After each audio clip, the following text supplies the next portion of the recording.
12월 24일 화요일 하나님 말씀입니다. 누가복음 1장 39절부터 56절.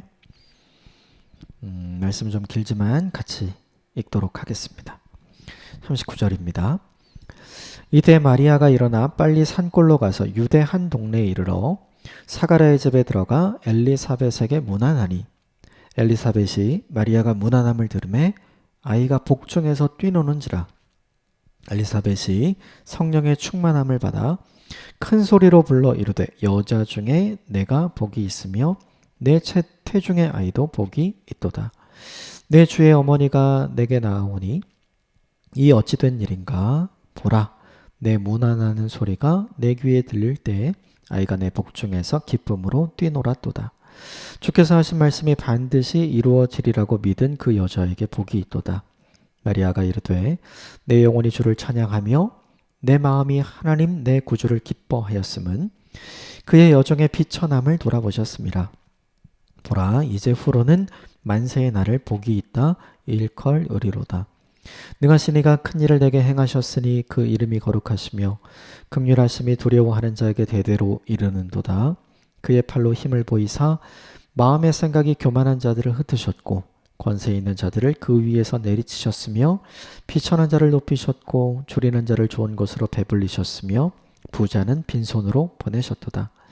그 종 이스라엘을 도우사 긍휼히 여기시고 기억하시되 우리 조상에게 말씀하신 것 같이 아브라함과 그 자손에게 영원히 하시리로다 하니라. 마리아가 석 달쯤 함께 있다가 집으로 돌아가니라. 아멘. 이것은 하나님의 말씀입니다. 오늘 본문 어제 본문에 이어서 천사 가브리엘과 대화를 하고 나서 주님의 말씀대로 내 인생에 이루어질 겁니다. 믿음의 고백을 했죠. 그리고 시간이 지났어요. 그 다음에 일어난 일이 39절 40절 같이 읽읍시다. 시작. 이때에 마리아가 일어나 빨리 산골로 가서 유대 한 동네에 이르러 사가랴의 집에 들어가 엘리사벳에게 문안하니. 마리아가 어디로 간 거예요? 엘리사벳의 집에 간 거죠. 이 엘리사벳은 천사 가브리엘하고 이야기하면서 성령께서 이런 놀라운 일을 하셨어. 사람으로는 불가능하지만 하나님은 가능해 라고 보여준 설명의 샘플이었어요. 그 말을 듣고 마리아가 정말 그런데? 라고 하면서 그렇지, 하나님은 불가능이 없으시지, 하나님은 모든 것이 가능하시지, 그렇다면 지금 내게 하신 말씀도 내게 그대로 이루어질 것이지 라고 인정하면서 믿음의 고백을 했단 말이에요. 그런데 시간이 지났어요.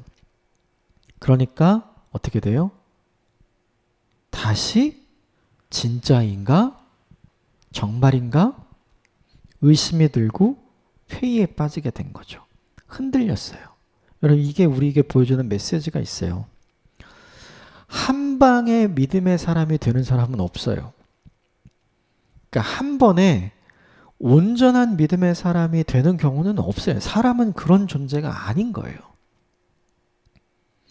온전한 믿음의 사람으로 계속해서 양육되어지고 훈련되어지고 그리고 계속해서 자라가야 하는 거죠. 그래서 그리스도의 장성한 분량에 이르기까지 자라라 라고 에베소서가 우리에게 이야기하는 이유가 바로 거기에 있죠. 왜 우리가 한 방에 온전한 하나님의 사람이 되지 못하는가? 이유가 있어요. 시간의 공격에 흔들려서 그래요. 아침에 헌신하겠다고 결정하면서 오후에 저녁에 그 마음 바꾸는 사람 얼마나 많아요. 아침에 내가 섬기겠다고 다짐했지만 점심 들어서 그 생각 바뀌는 게 얼마나 많습니까? 예배를 시작하면서 내가 하나님께 감사해야 되겠다, 하나님께 헌신하는 인생을 살아야 되겠다라고 생각하지만 예배를 마치고 집으로 돌아가는 차 안에서 그 생각이 바뀌는 경우가 얼마나 많아요. 오늘 본문의 마리아가 그런 거죠. 이 날짜가 언젠지는 모르겠어요. 바로 그 다음 날인지 아니면 시간이 좀 지난지 우리는 알 수는 없어요. 그런데 분명한 건 자기가 경험한 놀라운 신비 체험이 있고 난 다음 어느 정도의 시간이 흐르고 나서 회의가 들고 의심이 들고 다시 질문하게 된 거잖아요. 그러니까 되게 중요한 게 하나 있죠. 사람은 항상 시간의 공격에 약하다. 그러므로 우리한테 중요한 건 믿음이 흔들리지 않으려면 중요한 게 시간의 공격에 흔들리지 않아야 되는 거죠. 그러려면 해야 되는 게 있어요. 빨리 순종하는 거. 우리 가끔 그런 생각 많이 하죠. 시간을 좀 주세요 하나님, 기도해 보겠습니다. 시간을 좀 주세요 하나님, 고민해 보겠습니다. 그 얘기는 뭐예요? 진짜 기도하고 진짜 고민하면서 그 일을 하겠다는 거예요? 아니죠. 시간을 끌다가 안 하겠다는 거거든요. 대부분이잖아요. 솔직하게 우리 자신을 들여다보면. 내가 좋으면 그 자리에서 바로 하겠다고 하죠. 내가 진짜 원하는 거면 그 자리에서 바로 헌신하고 내가 그 일을 섬기겠다고 하죠. 그게 아니란 말이죠. 고려해야 될 것들이 많고 고민해야 될 것들이 많다는 것은 오히려 그것을 하지 않을 선택을 할 확률이 굉장히 높아진다는 거거든요. 시간이 지나면 지날수록 그게 훨씬 더 짙어지는 거죠. 그러므로 중요한 게 있어요. 시간의 공격을 막아야 은혜를 유지할 수 있어요. 빨리 순종해야 하나님 주신 그 은혜를 잃어버리지 않는 사람이 될 수 있는 거죠. 이게 오늘 마리아가 우리에게 보여주는 첫 번째 메시지예요. 두 번째 41절과 42절 같이 볼까요? 시작. 엘리사벳이 마리아가 무난함을 들으매 아이가 복중에서 뛰노는지라 엘리사벳이 성령의 충만함을 받아 큰 소리로 불러 이르되 여자 중에 내가 복이 있으며 내 태중의 아이도 복이 있도다. 이 당시는 뭐 전화가 있는 시대가 아니잖아요. 그러니까 그냥 무작정 간 거죠. 그리고 엘리사벳은 마리아에게 어떤 일이 일어나는지 지금 모르고 있어요. 마리아만 뭘 알고 있냐면 엘리사벳이 임신했다는 걸 알고 있죠. 그런데 지금 엘리사벳이 임신한 지 6개월이니까 이제 배가 어느 정도 상당히 나온 상황이죠. 마리아가 들어갔을 때 배가 움직이는, 그렇죠? 복중에서 아이가 우리 그런 거 많이 하죠. 발로 찬다 이런 거 많이 하잖아요. 그런 신호가 있었던 거고 그때 엘리사벳이 성령의 충만함을 덧입고 그가 하는 얘기가 첫 얘기가 뭐냐 하면 어서 와 웬일이야 잘 왔다 이런 얘기가 아니죠. 그 얘기가 아니라 여자 중에 당신이 복이 있고 너의 태중의 아이도 복이 있다. 엘리사벳은 마리아가 어떤 상황인지 몰라요. 성령님께서 복중에 아이를 주신 것도 모르거든요. 그러니까 엘리사벳의 입장에서 처음 마리아에게 할 말은 뭐냐면 오랜만이다. 어쩐 일이야? 올 때 힘들지 않았어? 잘 왔어. 이런 얘기가 먼저 나와야 되는데 그런 얘기가 먼저 나오지 않고 성령께서 하시는 말씀이 나온 거죠. 중요한 건 이 이야기를 딱 듣고 가장 충격받은 사람은 누굴까요? 마리아죠. 왜요? 자기는 알고 있잖아요. 너 태중의 아이도 복이 있다. 이거 천사 가브리엘이 자기에게 해준 말이거든요. 그 일이 진짜로 이루어지고 있다니. 사실 마리아는 엘리사벳에게 어떤 일이 일어나는지를 확인하러 온 거예요. 근데 그 자리에 가서 마리아가 확인한 건 뭐냐면 하나님이 내게 어떤 일을 하고 계시는지를 확인한 거죠. 놀랍죠? 의심스러워서 갔거든요.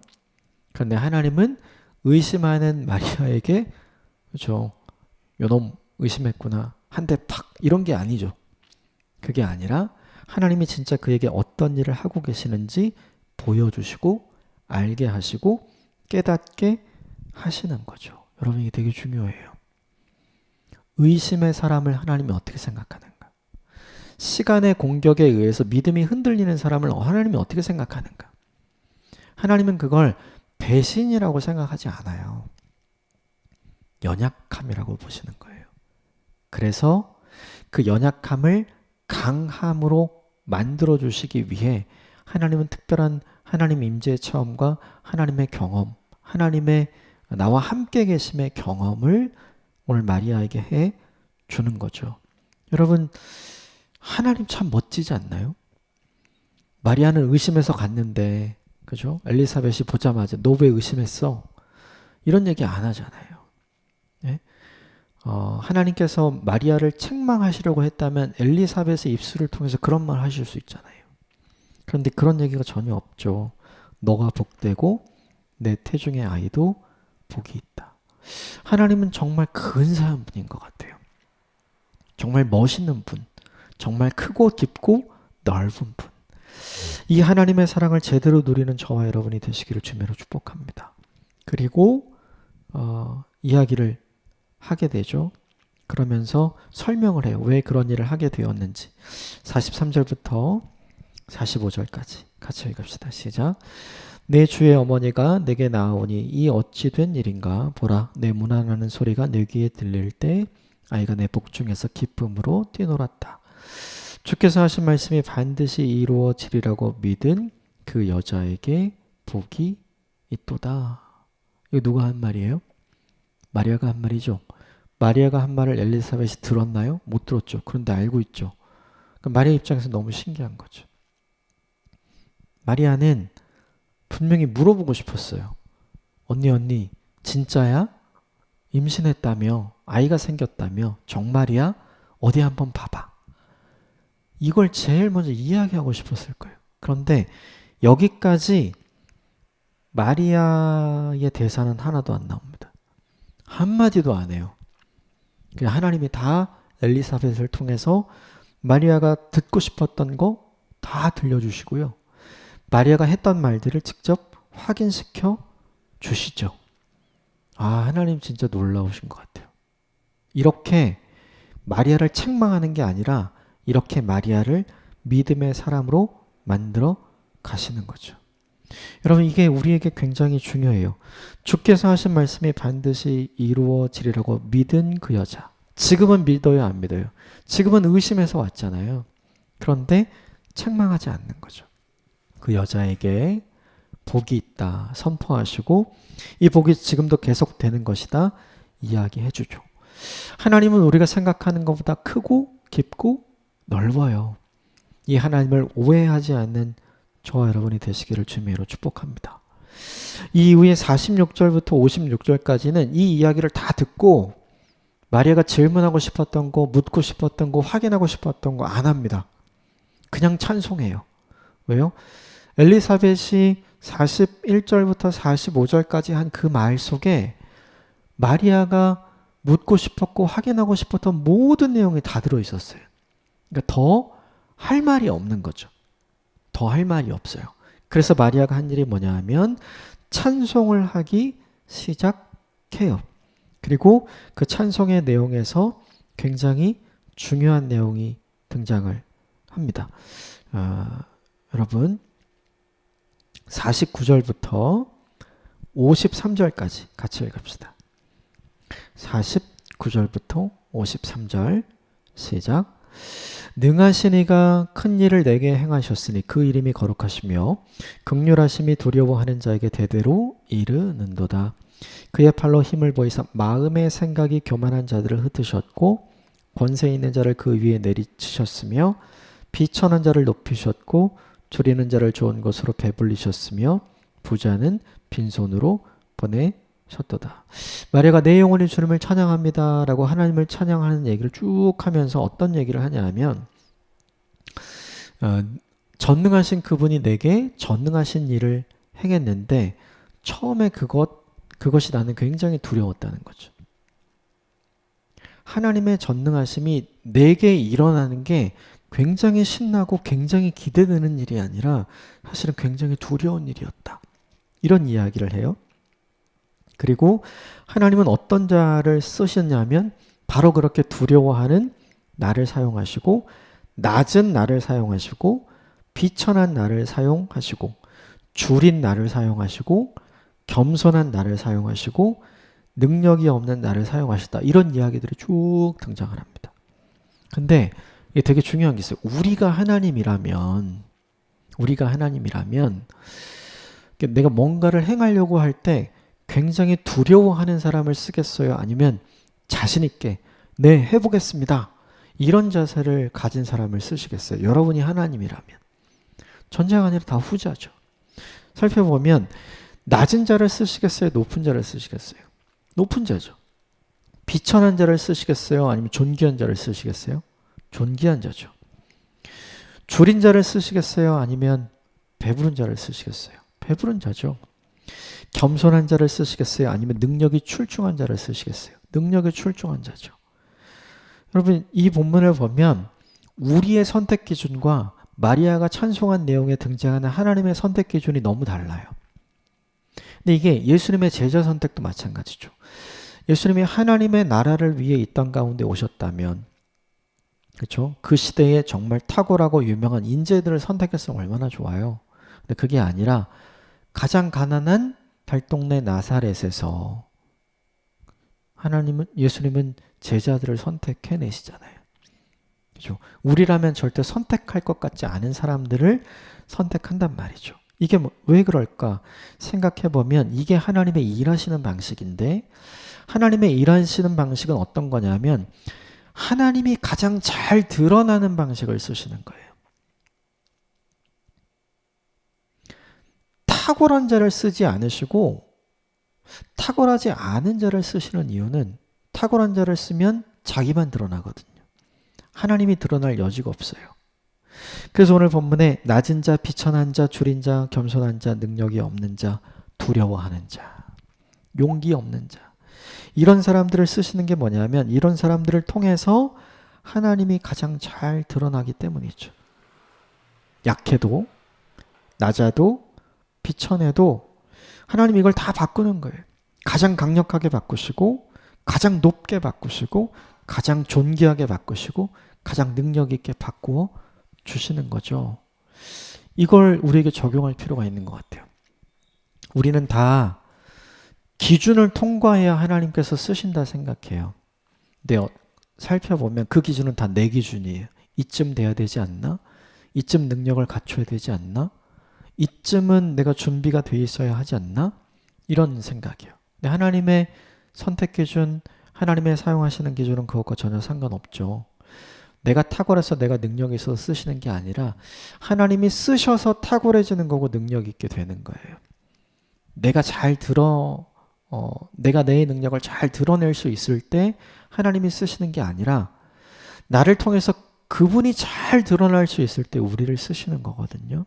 이게 오늘 본문의 마리아의 찬송에서 우리가 배울 수 있는 교훈인 것 같아요. 약해도 괜찮아요. 낮아도 괜찮아요. 비천해도 괜찮고요.